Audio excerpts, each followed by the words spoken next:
Ramener le cœur des pères aux fils et celui des fils aux pères. C'est la formule que Dieu a trouvée pour que le peuple, son peuple, soit bien disposé. C'est d'ailleurs la mission pour laquelle Élie le prophète a été envoyé dans Malachie. Malachie chapitre 4, du 5e verset au 6e, et Luc chapitre 1 et le verset 17 nous parle d'une mission christocentrique. La réalité est telle que le point commun a été perdu des vues par nos pères et nous. Christ, la pierre angulaire, est devenu un fondement sur lequel les bâtisseurs ne veulent plus bâtir. Le seul Seigneur est compris différemment.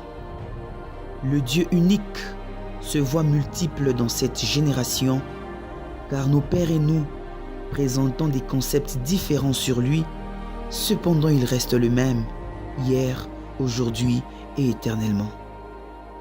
Comme du temps d'Esdras, dans son 3e chapitre, du 10e au 13e verset, les pleurs nostalgiques de nos pères et les célébrations présentes de nous les fils sont confondus.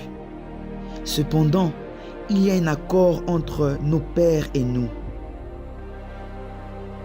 Je vous écris Père, parce que vous connaissez celui qui est dès le commencement. Je vous écris jeunes gens, parce que vous avez vaincu le mauvais. Je vous ai écrit petits enfants, parce que vous connaissez le Père. Je vous ai écrit Père, parce que vous connaissez celui qui est dès le commencement. Je vous ai écrit jeunes gens, parce que vous êtes forts, que la parole de Dieu demeure en vous et que vous avez vaincu le mauvais. 1 Jean chapitre 2, du 13e au 14e verset.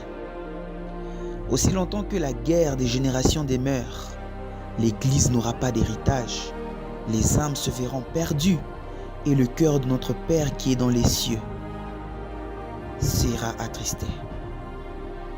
C'est pourquoi nos pères et nous devons s'unir en Christ pour conquérir le monde et le gagner pour Christ. L'Église est le seul instrument que Dieu a choisi pour enseigner sa sagesse infiniment variée à l'humanité. Lèvons-nous, unissons-nous et bâtissons. À notre Dieu l'adoration, à nos pères l'honneur, aux fils la confiance et l'amour. Et l'Église gagnera en temps, en qualité et en force. Les pères et les fils, préparez au Seigneur un peuple bien disposé. Que Dieu vous bénisse.